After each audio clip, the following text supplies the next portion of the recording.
Dando continuidade aqui aos estudos de Paulo, a sua segunda epístola aos Tessalonicenses, ainda no capítulo 1, hoje eu quero chamar a atenção dos irmãos para algo muito importante que consta aqui no capítulo 1. Paulo não desenvolve o pensamento, mas ele ventila. E eu quero lançar luz sobre essa questão que é a parousia do Senhor. E eu vou fazer isso exatamente porque o capítulo 2, vai nos falar sobre a parousia do Senhor, ou pelo menos vai nos colocar dentro do ambiente dessa parousia.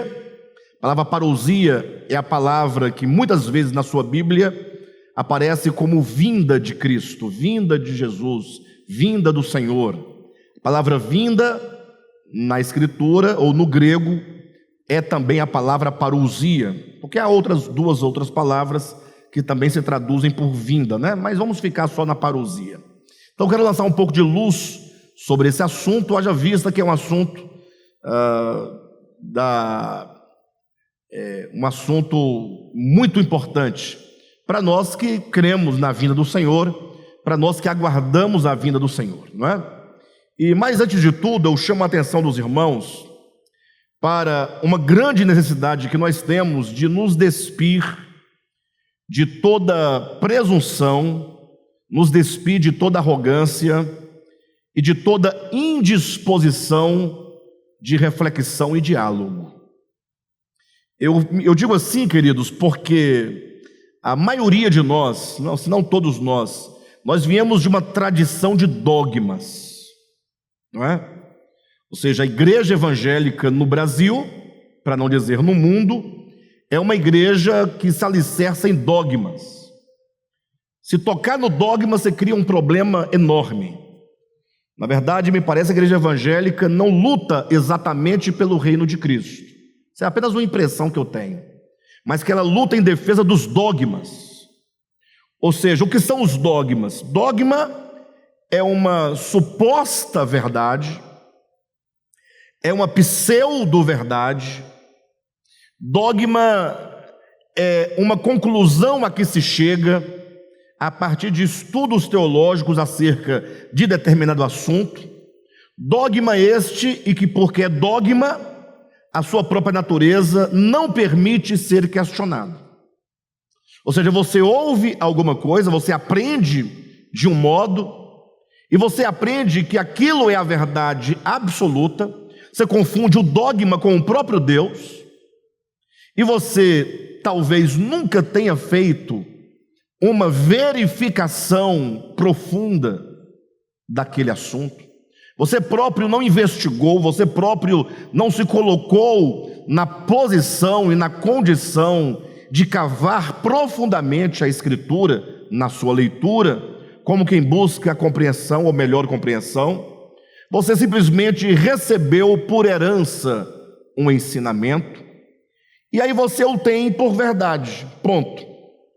E você aprendeu, e mesmo instintivamente, você leva consigo a ideia de que aquela verdade é absoluta e por isso não se questiona. Então, os dois grandes problemas no dogma. O dogma é forjado dentro de um escritório, de um laboratório de um teólogo, e ele entrega pronto para você. Esse é o primeiro problema. Você próprio não investiga. É o problema de você achar que, se você porventura perguntar ou questionar, ou perguntar se não existe outra forma de verificar ou de olhar aquele tema, você pensa que você peca contra Deus se fizer isso. E pelo contrário, a Escritura nos instrui dizendo que os bereanos eram pessoas nobres. E por que a Bíblia diz que eles eram nobres? Ora, porque eles ouviam com atenção a palavra que Paulo pregava, e aí então em casa eles faziam a verificação para saber se as coisas eram de fato daquela maneira. Ou seja, se é dito que eles eram nobres, significa que é um ato de nobreza você acolher a palavra, que é o primeiro momento, mas investigar, verificar. Isso é muito importante. E o segundo problema do dogma, né? O primeiro é você não investigá-lo, por considerar algo absoluto, né? Você confunde o próprio dogma com Deus. E o segundo problema do dogma é que ele não pode ser questionado. Se você mesmo verificar em qualquer dicionário mais simples possível o que é um dogma, você vai encontrar que é uma proposição que não se pode ser questionada, ou que se tem por inquestionável, não é? Então você toma essas duas premissas: não pode ser questionado porque é inquestionável, e você, portanto, não se aventura para você próprio descobrir. Você não tem a audácia de procurar saber. Então os cristãos estão como que dentro de um espaço comum que nós podemos chamar de um lugar de conforto, um lugar confortável. Eu recebo, eu não pergunto, eu só creio, e assim vai tocando. Então, ao tocar em assuntos que são essenciais, eu não vou dizer os não essenciais, porque a Bíblia tem muitos assuntos e temas não essenciais, ou seja, que se visto de um modo ou de outro, a despeito de você acertar ou errar, não compromete a sua salvação, não compromete o seu desenvolvimento na salvação, não compromete a sua fé orgânica em Deus e a sua experiência.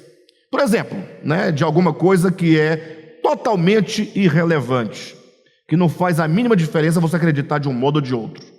Se a grande tribulação acontece antes da vinda de Cristo ou depois da vinda de Cristo. Ou, desculpe-me, né? Eu acho que eu inverti aqui as proposições. É você perguntar se a vinda de Cristo, está corrigindo, acontece antes da tribulação, no meio da grande tribulação ou depois da grande tribulação. Então, há irmãos que acreditam que a vinda do Senhor se dá antes da grande tribulação, ou que chamam de arrebatamento, né? Isso pouco importa. Por quê? Porque se ele não vier, você vai estar aqui durante a grande tribulação, pronto, simples assim. E se ela acontecer no meio, você vai ver, né? Você vai ver. Se você estiver aqui, se não estiver, você também não vai ver. Então não tem importância. E se for no final da tribulação, você vai passar por ela. Ou seja, não altera. O que é imprescindível no tema grande tribulação? Que você esteja preparado para a vinda do Senhor. O crente passa ou não passa pela grande tribulação? Esse não é o problema. A questão é a vinda do Senhor, que você esteja preparado para estar com o Senhor e se manifestar em glória com Ele. É isso que é importante. Agora, temas essenciais, como por exemplo, o que é a redenção? O que é o novo nascimento? O que é a justificação pela fé? Não é? Como se dará a segunda vinda de Cristo? Nós vamos falar disso hoje, os irmãos perceberão por que esse tema é essencial. São todos esses temas essenciais, porque eles vão tocar no ponto nevrálgico da sua experiência agora. Porque se você compreende equivocadamente um tema essencial, você acabará se privando de experimentá-lo na sua prática. Então, entender o que é a vinda do Senhor e como ela se dará é de extrema importância. Então, meu apelo é que os irmãos se desarmem, que os irmãos se abram ao diálogo. Isso não significa que você, ao final do estudo, vai concordar com o estudo. Eu não estou dizendo que você concorde com o estudo. Estou dizendo que você precisa desenvolver uma postura de ouvir, de se colocar na nossa perspectiva e olhar pelo ângulo em que nós estamos olhando, pelo qual estamos olhando. É um convite para você ouvir, analisar, ler a Escritura, ponderar e orar. Se no final você não concordar, não tem problema, porque isso é pessoal. Aquilo em que você crê é muito pessoal. Não estamos aqui para interferir na sua fé, no sentido de te convencer de um modo ou de outro. Estamos aqui para cooperar, para que nós possamos olhar mais limpidamente. Estamos aqui para cooperar, para que você possa observar os temas bíblicos por um ângulo que talvez você não tenha ainda olhado. É se dar a oportunidade de perceber aquilo que você possivelmente possa não ter visto ainda. Vocês entendem? Então é isso. Então abra um coração, vamos, em nome de Jesus, dialogar. Eu digo isso porque o nosso tempo é um tempo de facção. Nunca houve tanta facção como hoje. É facção na política, é facção nas coisas relacionadas a Deus, na teologia. Ou seja, os crentes não podem mais dialogar. Às vezes você vai estudar a Escritura com alguém, e eu falo de experiência própria, e aí você começa a apresentar algo, a pessoa às vezes não se levanta e vai embora por educação, mas está torcendo para acabar logo o horário daquele estudo, para que ele vá embora e nunca mais volte. E a pessoa dizer: não, eu não quero nem ouvir.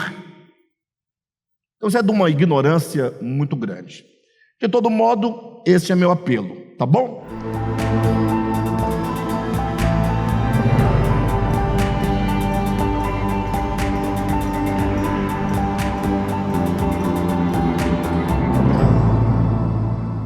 Entrando no assunto, quando Paulo, aqui em 2 Tessalonicenses, no capítulo 1, ele aborda a questão do juízo divino, e nós já falamos disso nas mensagens anteriores, que o juízo divino é um juízo para todos os homens, indistintamente, que os crentes, aqueles que creem no Evangelho verdadeiramente, não estão isentos do juízo de Deus.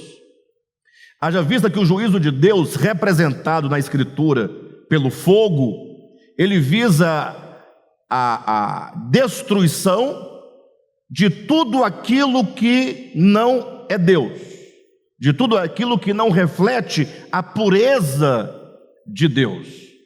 Nesse caso, para os crentes, ensina a Escritura, esse juízo de Deus enquanto um fogo das tribulações, das dores, das lutas, das provações, é para que o crente seja purificado de tudo aquilo que na sua alma o impede de manifestar toda a pureza da natureza de Cristo dentro dele. Então o crente precisa de passar por um processo de transformação. E esse processo de transformação não é algo que acontece num piscar de olhos, como acontece a transformação do corpo, ou como acontecerá a transformação do corpo. A transformação da nossa alma, de uma alma adâmica para uma alma crística, requer todo um processo. E para isso há uma grande luta, há muita resistência dentro de nós, há uma dureza dentro de nós, há fortalezas dentro de nós, mesmo nós os cristãos, não é? Então a Bíblia diz que Deus submete os seus filhos à disciplina, submete os seus filhos ao juízo, para que o fogo divino, enquanto o juízo que já começa pela casa de Deus, possa purificar a igreja, tornando-a uma noiva santa, pura, sem defeito, sem mácula, sem ruga, sem pecado. Por isso que Pedro vai dizer na sua primeira epístola, capítulo 4, não estranheis o fogo ardente que surge no meio de vós, como se alguma coisa extraordinária estivesse acontecendo. Bem, já falamos disso também, não é? Por todos os efeitos, o fogo também, conforme o capítulo 1 dessa segunda epístola aos Tessalonicenses, mostra que finalmente esse juízo chegará àqueles que não obedecem ao Evangelho, àqueles que não conhecem a Deus. Não conhecer, não por falta de oportunidade. Repito e lembro os irmãos de Romanos capítulo 1, porque aquilo que de Deus se pode conhecer é manifestado a todos os homens, por isso não há nenhum homem indesculpável. Todos são culpáveis em razão do conhecimento de Deus. Deus se deu a conhecer. Cabe aos homens conhecê-lo por meio das coisas criadas. Cabe ao homem minimamente dar ao Eterno glória, louvor e ações de graças, né? E adorá-lo como Criador. Basta isso, ao invés da produção dos milhares e milhares de ídolos que os homens criam para si. E quando fala de ídolos, cuidado, não vai pensar você que os ídolos são aqueles que estão lá nos templos católicos, não, tá? Lá são imagens de escultura que eventualmente pode nem ser ídolo, inclusive. Olha o que eu estou dizendo, hein? Uma mera imagem de gesso, de bronze, de ferro, dessas que nós conhecemos hoje. Eu não me refiro às que a Bíblia cita, porque quando a Bíblia cita essas imagens de escultura, elas fazem referência aos deuses que estavam em oposição ao Deus verdadeiro, Astarote, Baal, aquela turma toda lá. Não é o nosso contexto. O nosso contexto sociocultural religioso é dessas imagens de escultura que há nas igrejas católicas, não é? Sim ou não? Que eventualmente pode não estar em oposição direta ao Criador. Ou seja, aquela imagem de Maria, ou de Antônio, ou de José, eles não estão dizendo que aquilo lá é o Deus Criador. Não, estão dizendo que aquela é a imagem de alguém que serviu ao Criador e que hoje é um intercessor. Ah, eles estão errados teologicamente. Sim, eu concordo que eles não são intercessores, é verdade. Mas veja que não é uma imagem no lugar do Deus. Afinal, todos aqueles ídolos da Igreja Católica, eles pressupõem a fé no Deus. Ah, mas eles adoram. Tá, se adoram, erram, porque não se pode adorar a criatura. Aí é pecado de idolatria. Mas o que eu quero dizer é que o ídolo, e aí vocês não critiquem o que eu acabei de falar, podem dizer, agora já está relativizando agora até as imagens de escultura. Não, não é isso. Eu quero dizer que ídolo está além de uma mera escultura. Tanto é que você pode ter em casa o busto de César, né? Aquela apenas daqui para cima, uma escultura de Alexandre o Grande, de Machado de Assis, de Carlos Drummond de Andrade, uma personalidade da literatura, da história, não sei, e você não ser um ídolo aquilo ali. Quem me entende? Bem, porque o ídolo está para além dessas coisas físicas. O problema do ídolo está no tomar o lugar de Deus. E isso é muito sensível, é muito profundo, uma vez que, mesmo inconscientemente, e às vezes instintivamente, quantas coisas nós colocamos no lugar de Deus e os temos por Deus? Ou será que vocês pensam que o fato de nós declararmos com os lábios que cremos no Deus Criador, isso significa que de fato você creia? Não. Lembram daquele texto de Mateus capítulo 15? Onde Jesus fala para os escribas e fariseus: vocês honram-me com os lábios. Então eles diziam, glória a Deus, Deus é o Criador, não há outro Deus além do Criador, Deus é maravilhoso, Deus é 10, Deus é 1000, mas os corações estão longe de mim. Ou seja, Deus é tudo aquilo a que nós nos sujeitamos e servimos. Isso é um Deus. Não é o Deus verdadeiro, mas você pode fazer do dinheiro o seu Deus. A própria Escritura nos adverte que ninguém pode servir a Deus e às riquezas. Quando se serve às riquezas se tornam o seu Deus. Ah, mas eu não sirvo a riqueza, e tem alguém que serve a riqueza? Ah, isso é um absurdo, isso não tem lógica. Esse é o argumento de todos nós. A questão é que, quando o assunto é a riqueza, se você tem a riqueza, quando eu falo riqueza, não é milhões, a riqueza, qualquer coisa material, de 10 reais a 1 real, a uma casa, a um carro, qualquer bem, qualquer coisa que você o tem por tamanha posse, por tamanho amor, de modo que você, ao invés de possuidor, se torna possuído pela coisa, aquela coisa se tornou o seu Deus. Então, não raras vezes nós vemos o quê? Pessoas deixando de caminhar na fé por causa digamos, lembra quando Jesus fala, aquele que ama a seu pai, a sua mãe, a seu filho, ou a si mesmo, mais do que a mim, não é digno de mim, não pode ser meu discípulo? O que ele está dizendo? Que mesmo uma pessoa humana, a quem você tem devoção, amor, isso pode tomar o lugar de Deus. Quando você ama a pessoa, a coisa, ou a si mesmo, mais do que a Deus, e agora, pela sua própria preservação, de acordo com o seu olhar, você agora se preserva em detrimento a Deus, não é? Você está se colocando acima de Deus, e isso, portanto, é fazer de você mesmo um ídolo.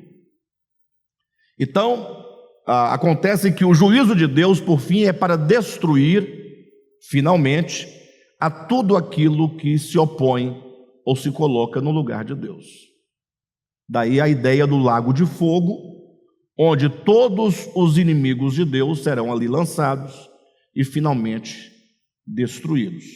Então, o capítulo 1 dessa segunda epístola aos Tessalonicenses fala desse juízo, que começa com os crentes e termina com os descrentes. Entenda crente com seu valor legítimo, aquele que exerce fé em Deus, na verdade, e os descrentes, aqueles que desprezam o Deus verdadeiro, porque mesmo tendo o conhecimento de Deus, não lhe deram glória, antes fazendo-se nulos nos próprios corações, fizeram ídolos ou deuses para si. Essa é a grande ideia. Mas aqui Paulo diz que essa consumação desse juízo se dará quando? Olha o capítulo 1, versículo 10. Isso acontecerá, essa consumação desse juízo, no dia em que ele vier. Vamos ler o versículo 8 em diante para dar o sentido. Ele punirá os que não conhecem a Deus e os que não obedecem ao evangelho de nosso Senhor Jesus Cristo. Eles sofrerão a pena de destruição eterna, a separação da presença do Senhor e da majestade do seu poder. Isso acontecerá no dia em que ele, o Senhor, vier para ser glorificado em seus santos e admirado em todos os que creram, inclusive vocês que creram em nosso testemunho. E aqui começamos a fazer a correção que gostaríamos de fazer. Bem, de antemão, para não criar qualquer obstáculo, vamos colocar da seguinte maneira: o que os crentes, de maneira geral, acreditam ser a vinda do Senhor, quando Ele vier, por ocasião da sua vinda? Então os crentes dizem, conforme se lê literalmente nas letras, sobretudo do Novo Testamento, eles dizem, não, chegará um dia em que Jesus, presta atenção em cada palavra que eu vou colocar, se levantará, a palavra, se levantará do seu trono, que significa que ele está agora o quê? Assentado. Perfeito? Olha a linguagem, olha a linguagem. Ah, pastor, mas não diz que Estevão viu Jesus assentado à direita do Pai? Vão perguntar, não vão? Se Estevão viu ele assentado, você vai dizer que ele está de pé? Eu vou dizer, não, queridos. A Escritura não visa, não serve a esse papel de dizer se agora ele está sentado, andando, deitado ou de pé. Para. Entenda que o termo assentado à destra de Deus, se você ler o livro de Hebreus com bastante cautela, você vai observar que assentado à destra do Pai, a ideia de assentado é uma ideia simbólica. Explico.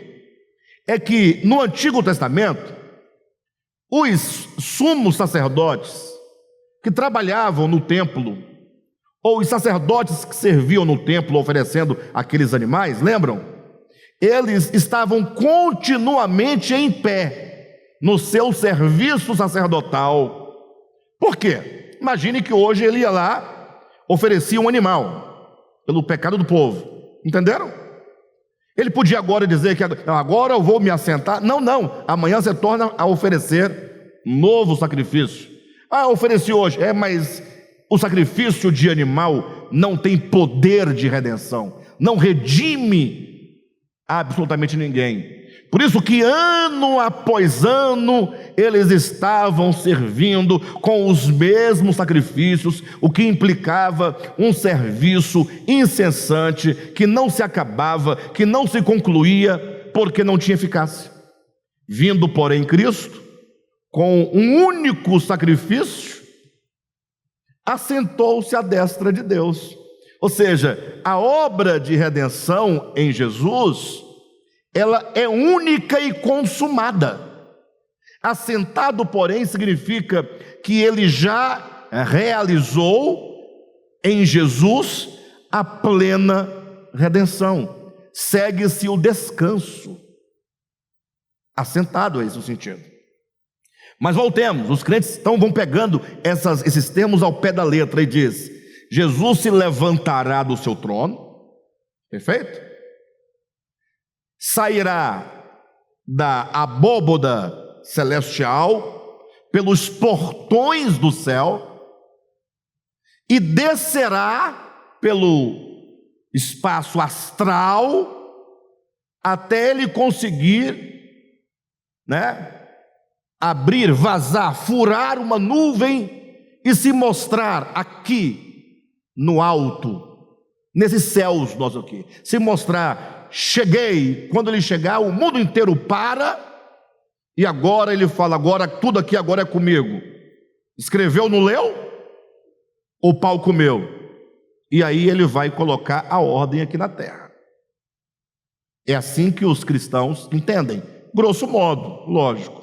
Os mais sabidos vão dizer: não, quando ele chegar, a primeira coisa que ele vai fazer é descer sobre o Monte das Oliveiras, seus pés vão tocar o monte se abrirá, o povo de Israel que estará sendo encurralado pelo anticristo vai fugir pelo meio do monte, e aí é a guerra do Armagedon, segue-se a isso o julgamento das nações, e daí faz toda aquela escatologia, fechou. É lindo, a descrição é muito bonita, perfeito?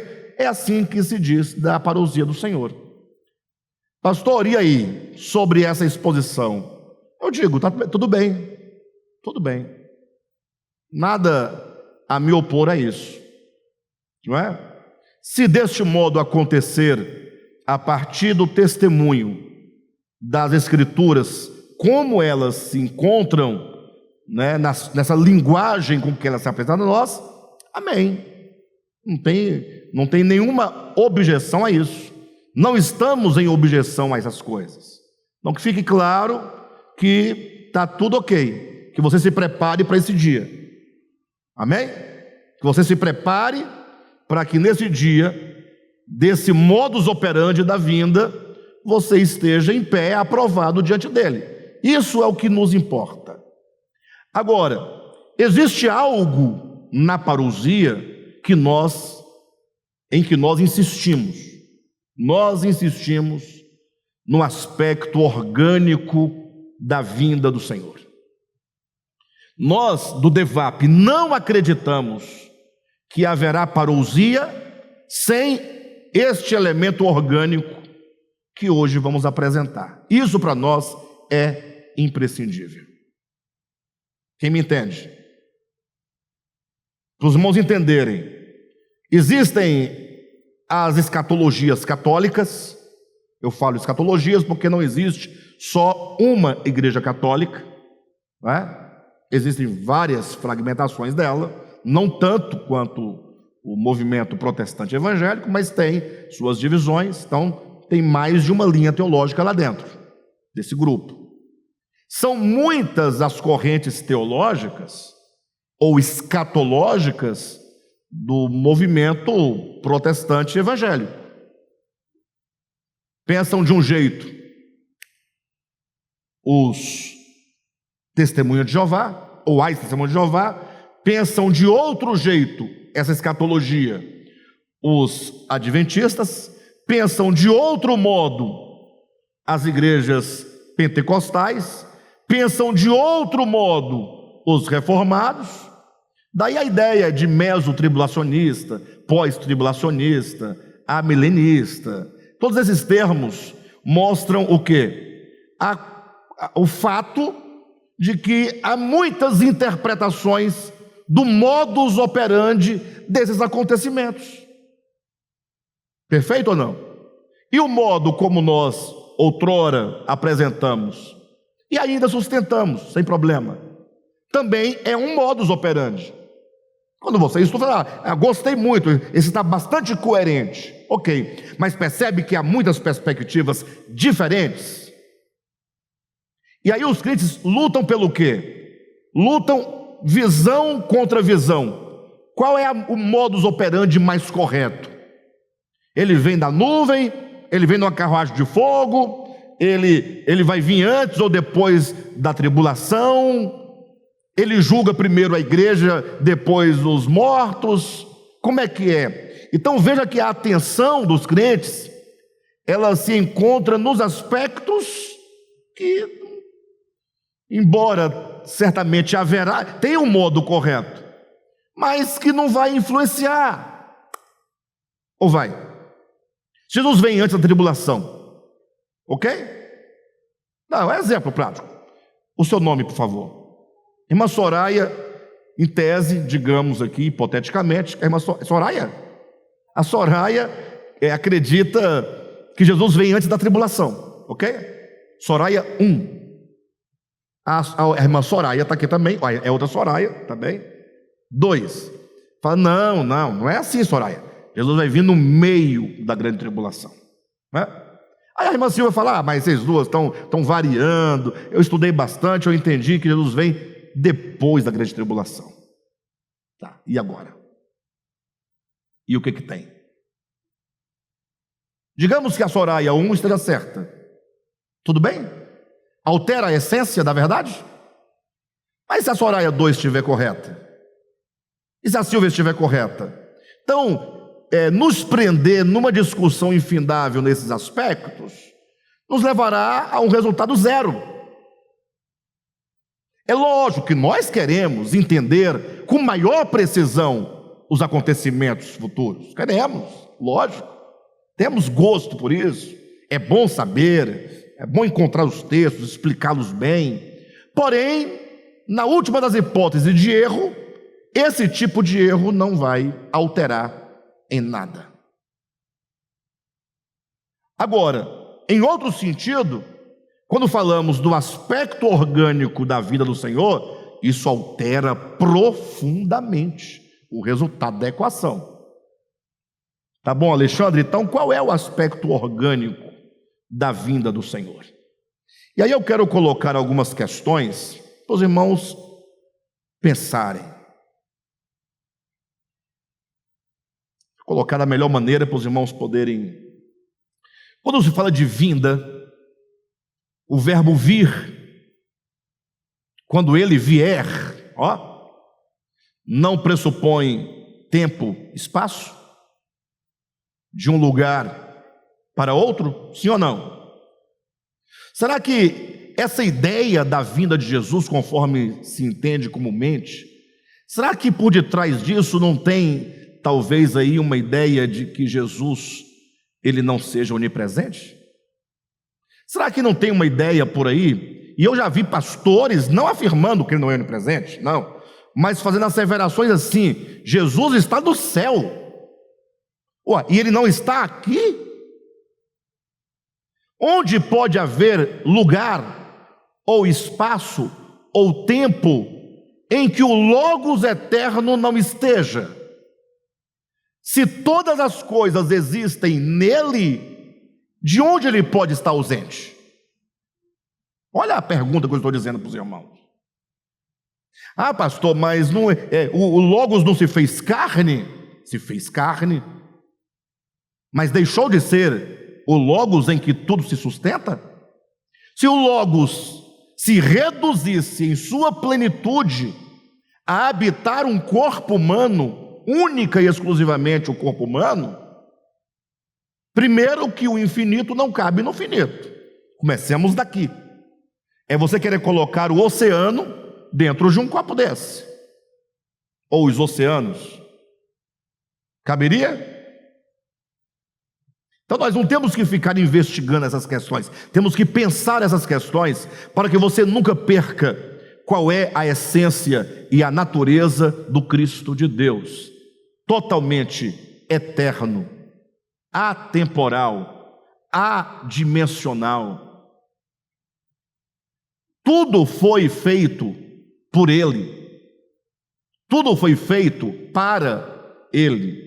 E todas as coisas, e para que não tenha dúvida, em Colossenses 1, versículo 15 e 16, Paulo vai dizendo: todas as coisas, as visíveis, as invisíveis, sejam tronos, soberanias, principados, potestades, todas as coisas nos céus e na terra e embaixo da terra, foram feitas nele.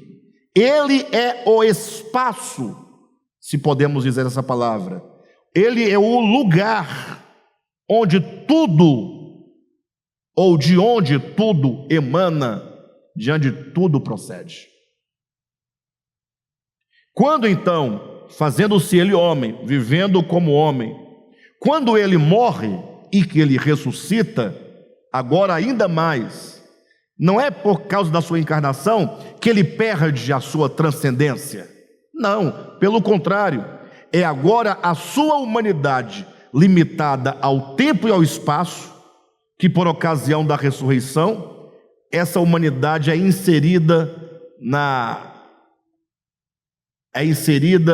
sua natureza eterna. Na verdade, não é a humanidade quem suplanta a atemporalidade do Cristo. É a humanidade que é suplantada, não é? É a humanidade que se perde no Deus Espírito, no Logos eterno, na sua atemporalidade, na sua adimensionalidade. É a humanidade que é absorvida no ser eterno do Logos e não o contrário. Jesus declarou aos apóstolos, e não somente a eles, mas a nós também: eis que eu estou convosco todos os dias, até a consumação dos séculos. Eu estou convosco. Então Cristo está presente agora, aqui. E antes de nós chegarmos, Ele já estava aqui. E não tem para onde você ir onde Ele não esteja. Não existe lugar, nem antes da encarnação, nem durante a encarnação, nem depois da encarnação. Ele é o Logos eterno. Ah, mas o Logos se fez carne. Sim, esse é um mistério que vai permanecer para nós sempre mistério. Mas o fato é que o Logos é eterno. A obra realizada pelo Logos no tempo e no espaço em Jesus não pode subtrair os atributos eternos, atemporais e adimensionais do Cristo. Absolutamente. Quem assim crê, não crê no Logos, não crê em Deus, crê numa coisa meramente histórica, manipulável, terrena, que se perde no espaço, que é menor que todas as coisas. Bem, de todo modo, ao falar da vinda do Senhor, olha o que Paulo diz, olha que coisa interessante, ele diz: isso acontecerá, capítulo 1, versículo 10, no dia em que ele vier para ser glorificado em seus santos. No livro Nascidamente, numa nota de rodapé, eu faço menção a esse verbo vier, quando ele vier, demonstrando pelo dicionário de John Strong que esse verbo, ele significa literalmente, quando ele vier de dentro para fora. Vocês entendem? Quando ele vier de dentro para fora. Ou seja, ele está dentro de cada um de nós e ele quer se mostrar. Lógico que isso também tem um aspecto econômico, da economia de Deus, daquilo que ele está realizando. Porque se ele está dentro de mim, ele também está aqui fora. Mas o sentido espiritual é que o Cristo de Deus não somente está dentro de todos os que creem, mas ele habita todos os que creem. O Logos está em todas as coisas, mas o Logos não habita todas as coisas, porque estar e habitar são coisas distintas. O Logos está imanentemente numa pedra, na água, no ar, nas árvores, nos animais, em todos os homens, porque não tem como essas coisas existirem sem que existam nele. Mas a ideia de habitar é a ideia de relacionamento e de comunhão. Querem ver uma coisa? Temos que olhar a perspectiva da economia de Deus, daquilo que Ele está realizando. Quando em Apocalipse 3:20 diz assim, olha, eis que eu estou à porta e bato. Implica que Ele está dentro ou fora? Se Ele está à porta batendo, Ele está do lado de fora. Mas nós sabemos que pela essência do Logos, Ele deve estar em tudo e em todos. Pela essência do Logos não existe dentro e fora, porque tudo existe dentro dele, ok? Mas no plano da obra que Deus está realizando, existe fora. Então você coloca Deus para fora da sua vida, para fora do seu coração, para fora da sua consciência, para fora dos seus planos. Ele diz, eis que eu estou à porta e bato. Se alguém ouvir a minha voz e abrir a porta, entrarei. E ele fala o quê? Entrarei e cearei com ele e ele comigo. Olha a figura que se estabelece. Eu vou entrar para cear com vocês. Gente, não existe coisa mais íntima do ponto de vista relacional do que uma mesa.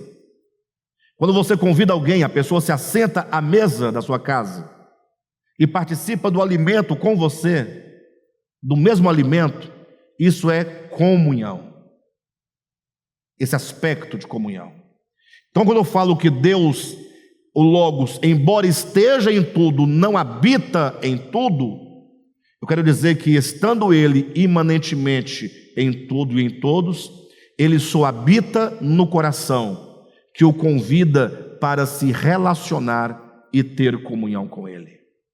É o coração que diz, Senhor, eu quero te conhecer, eu quero me relacionar com o Senhor, eu quero ter comunhão com o Senhor, eu quero ser conduzido pelo Senhor, eu quero ouvir o teu falar, eu quero compreender, eu quero te abraçar, eu quero me relacionar afetivamente, em amizade com o Senhor, ser conduzido, tocado, cuidado pelo Senhor. Aí o Senhor habita.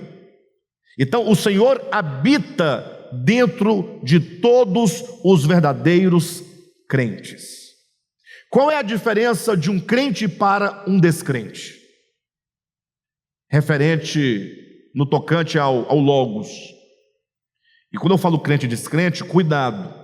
Crente não é o crente nominal, e descrente não é o descrente nominal. O crente é o que verdadeiramente crer no Evangelho, verdadeiramente. E o não crente é aquele que verdadeiramente não crê, despreza o Evangelho. Nesse sentido, pode ser que haja muitos crentes que são verdadeiramente descrentes, e pode haver muitos descrentes que são verdadeiramente crentes. A placa da igreja não quer dizer nada, um batismo por imersão não quer dizer nada, uma carteira de membro não quer dizer nada. Então, qual é a diferença entre o crente e o descrente? Ou melhor, o que há de semelhante é que o Logos está imanentemente em ambos, sem nenhuma diferença. E qual é a diferença? É que o Logos só habita o crente, porque o crente é aquele que, conhecendo que o Logos está nele, o convida para entrar, ter relacionamento e comunhão. Então, o Logos, o Cristo de Deus, está em todos nós e habita todos os cristãos ou os crentes verdadeiros. Por isso que é dito em Tessalonicenses, no versículo 10, capítulo 1, quando ele vier para ser glorificado nos seus santos. Essa é a vinda do Senhor. Quando ele vier, quando ele então se manifestar de dentro dos santos para fora, quando ele vier para ser glorificado, onde? Nos santos. Onde ele será glorificado? A palavra glorificar, queridos, tem que ser entendida. Infelizmente, 99,99999, pode colocar os 9 possíveis para frente, dos que leem a Bíblia não tem ideia do que seja a glorificação. Se perguntarem para você, o que é glorificação? Só para nós termos uma ideia. Em João, Evangelho de João, capítulo 17, na oração sumo sacerdotal de Jesus, Jesus ora ao Pai as seguintes palavras: Pai, glorifica-me, a palavra glorificar aí, glorifica-me a mim, ou glorifica o teu filho, para que o teu filho te glorifique a ti. Como assim? Nós temos que entender isso. O filho está dizendo: Pai, glorifica-me. E ele diz: com a mesma glória com que eu tive junto de ti antes que houvesse mundo. Gente, eu pergunto, em que sentido o pai pode glorificar o filho? E em que sentido o filho pode glorificar o pai? Em que sentido? Será que é dizendo: filho, glória seja dada a ti, ao teu nome? Aí o filho: pai, agora eu fiquei feliz, louvado e glorificado seja o teu nome. Será que é isso que é glorificar? A palavra glorificar significa mostrar, revelar. É como que o Cristo dissesse: Pai, eu entrei por meio da encarnação, fazendo-me homem no mundo dos homens, e andei entre os homens me viram, eu conversei com os homens, toquei os homens, eu os curei, os alimentei, os libertei. Só que os homens olham para mim e eles veem a mim como Jesus, o filho de José, o carpinteiro, e de Maria, cujos irmãos moram entre eles. Eles só podiam ver um homem. Olha como é que João começa seu evangelho para se referir a Jesus. Ele diz: no princípio era o Verbo, e o Verbo estava com Deus, e o Verbo era Deus. Olha o que ele está dizendo: todas as coisas foram feitas por intermédio dele, e sem ele nada do que foi feito se fez. É este aqui que se faz carne e habita entre os homens. E agora os homens olham para esse que é o Logos, esse que é eterno, esse que é Deus, esse que é o Criador de tudo, e veem o quê? Somente um homem. E um homem fraco, pobre, feio, desprezado, com todos os adjetivos negativos sobre ele. E então é essa potência divina que é o Logos, que está aqui dentro dessa casca humana, que não pode ser visto, que diz: Pai, glorifica-me a mim, mostra-me ao mundo, para que o mundo veja quem sou. Quem está entendendo? Glorifica-me quer dizer revela-me, mostra-me. Porque quando o Senhor, Pai, mostrar o que sou aqui dentro para o mundo, eu então glorificarei a Ti, eu mostrarei quem Tu és. O Pai é revelado quando o Filho é mostrado.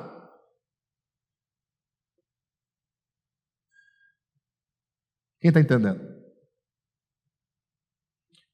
Então o Pai é glorificado no Filho.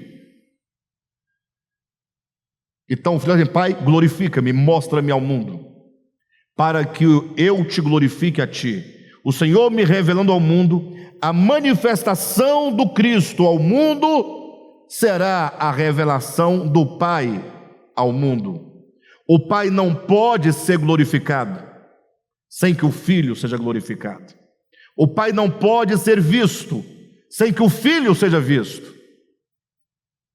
Agora, o grande problema, de João capítulo 17, quando ele diz: glorifica-me a mim para que eu glorifique a Ti, é que nesse mesmo capítulo ele vai dizer: santifica os meus discípulos, santifica a minha igreja, na verdade, para que eles, a igreja, me glorifique a mim. Ora, se o Pai só é glorificado, mostrado e revelado no Filho, e se o Filho diz: Pai, glorifica-me, e ele diz que ele só será revelado, manifestado, glorificado na igreja, então para que o Pai seja mostrado ao mundo, o Filho tem que ser revelado ao mundo. E para o Filho ser revelado ao mundo, a igreja tem que glorificar ao Filho. A igreja tem que mostrar esse Cristo ao mundo. Se a igreja não mostrar esse Cristo ao mundo, o Cristo continuará velado, sem ser visto. E enquanto o Cristo não é manifestado, o Pai também não é manifestado. Quem está entendendo? Isso, de duas uma: ou é uma brincadeira de mau gosto, ou é uma coisa muito poderosa. Por que brincadeira de mau gosto? Porque a glorificação do Pai e do Filho depender de nós, igreja. Olha o que diz o capítulo 1, versículo 10 de 2 Tessalonicenses: isso acontecerá no dia em que ele vier para ser glorificado. Então o Filho será glorificado, sim ou não? Leia na sua Bíblia, 2 Tessalonicenses capítulo 1, versículo 10: no dia em que ele vier, o Senhor virá para quê? Para ser glorificado. A glorificação do Filho se dará na sua segunda vinda. Se ele foi glorificado na sua ressurreição, só o foi parcialmente. A glorificação do Filho ao mundo se dará na sua segunda vinda, quando ele vier para ser glorificado. Em quem? Nos seus santos. O Pai é glorificado no Filho, e o Filho glorificou o Pai quando esteve na terra, na medida em que o Pai era visto no olhar, nas palavras, no viver, nas obras que Jesus realizava. Quando Filipe disse: Senhor, mostra-nos o Pai, e isso nos basta, Jesus respondeu o quê? Quem me vê a mim, vê o Pai. Crês tu nisso? Creia pelo menos por causa das mesmas obras. Então, como o Filho mostrava o Pai, não ao mundo, mas aquele mundo de então, da Judéia, de Jerusalém, da Galileia, porque somente aqueles que ali estavam naquele tempo e naquele lugar puderam ver o Pai em Jesus. O mundo não. O mundo verá o Pai quando o Filho o revelar. E o Filho revelará o Pai quando nós, igreja, no mundo, revelarmos o Filho. Ou seja, lógico que esse revelar, como se dará? Assim como o Filho, quando esteve na encarnação, em Jerusalém, naquele tempo, naquele lugar, ele mostrava o Pai, ele glorificava o Pai, na medida em que o Filho, na medida em que o homem Jesus manifestava os ricos atributos do Pai, semelhantemente Jesus será mostrado ao mundo, será manifestado ao mundo, será visto pelo mundo, glorificado ao mundo, quando a sua igreja, o seu corpo, também manifestar os ricos atributos do Filho. Olha o texto, versículo 10. Isso acontecerá no dia em que ele vier para ser glorificado em seus santos e admirado. Ele virá para ser glorificado nos santos, portanto, em nós. Essa glorificação, esse se mostrar, é em nós e através de nós. Ele vem para ser glorificado e admirado. O mundo vai admirar o Cristo de Deus, a beleza do Cristo de Deus. Não beleza física, porque as pessoas querem ver os olhos de Jesus, querem saber se são azuis, se são castanhos, se são verdes, como são os cabelos de Jesus agora glorificado. Tem gente querendo passar as mãos nos cabelos de Jesus, pegar, que coisa linda, quanta bobagem. Não é isso que a Escritura ensina. A beleza de Jesus está no seu ser. A beleza de Jesus é o seu amor, é a sua graça, é a sua misericórdia, é o seu perdão, é a sua clemência. É a beleza da alma. Então é dito que quando ele vier para ser glorificado nos seus santos e ser admirado, onde?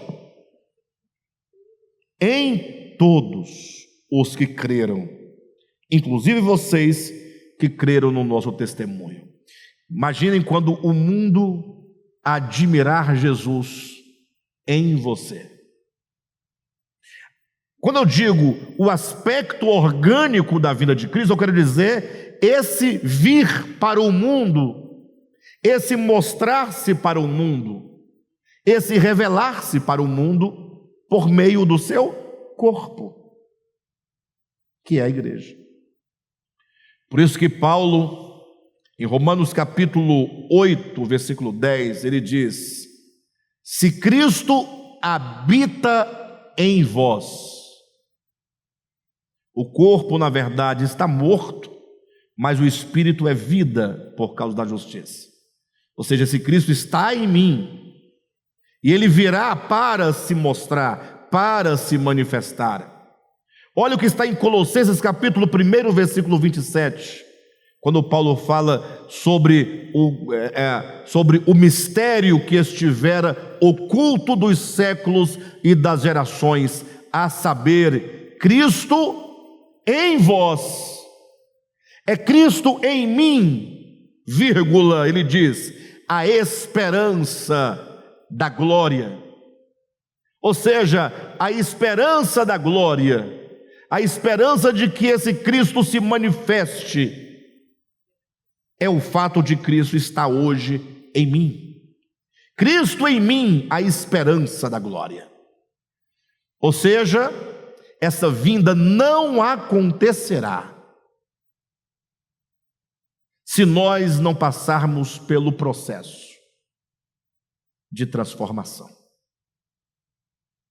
Porque somos nós totalmente transformados que poderemos manifestar esse Cristo. A vinda do Senhor está intimamente atrelada ao nosso processo de transformação, de mudança. Quem foi que disse isso? Foi Pedro, na sua segunda epístola, no capítulo 3, versículo 9, quando diz: não retarda o Senhor a sua promessa, como alguns a julgam demorada. Ele não veio, cadê ele? Não vem, por que ele não vem? Está demorando.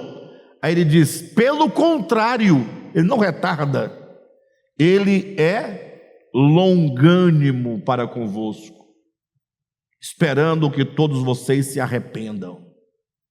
Porque se a sua vinda acontecer sem que nós sejamos transformados, seremos pela sua vinda consumidos.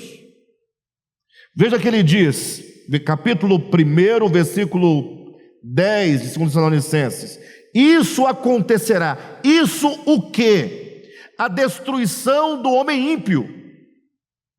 Ou seja, quando os filhos de Deus manifestarem esse Cristo, que a terra se encher da glória de Cristo, será o mesmo momento em que os homens ímpios serão banidos da presença de Deus. Banidos. O que implica, se você quer que o Senhor venha, que antes que você seja transformado, você vai ser banido. Porque na vinda do Senhor concorrem dois acontecimentos simultâneos. O Senhor é glorificado nos seus santos, e o homem iníquo, o homem perverso, os que não conhecem a Deus no mesmo Evangelho, serão banidos neste momento da face da terra. Nós vamos entender isso melhor no capítulo 2, capítulo seguinte. Ora, então, a quem vai ser manifestado o Cristo de Deus? Se os ímpios morrerão, serão banidos. A todo o universo, todos os mundos. Lógico que essa é uma dimensão tão grande que a Bíblia toda não seria suficiente para explicar, e nem o melhor leitor ou teólogo conseguiria explicar, porque será uma experiência única, jamais vivida e experimentada. Somente os que a experimentarem terão noção clara e exata desse acontecimento, da dimensão desse acontecimento que é a parousia do Senhor. De todo modo, quero deixar aqui esse esclarecimento de que o aspecto orgânico da vinda do Senhor é a sua vinda de dentro dos santos para fora dos santos. Mas não é a vinda, ele saindo de dentro para ficar do lado de fora. É a manifestação do Cristo interior mostrando-se exteriormente por meio das mesmas obras, dos atributos de Cristo, do viver, do falar de Cristo manifestado nos seus santos. Não é? Este é um dos grandes mistérios do Evangelho. Mistério porque, a despeito de toda e melhor explicação, sempre fica, não é, uma coisa que nós nunca jamais vimos acontecer, mas que acontecerá. Podem ter certeza disso. Tá bom? Semana que vem nós daremos continuidade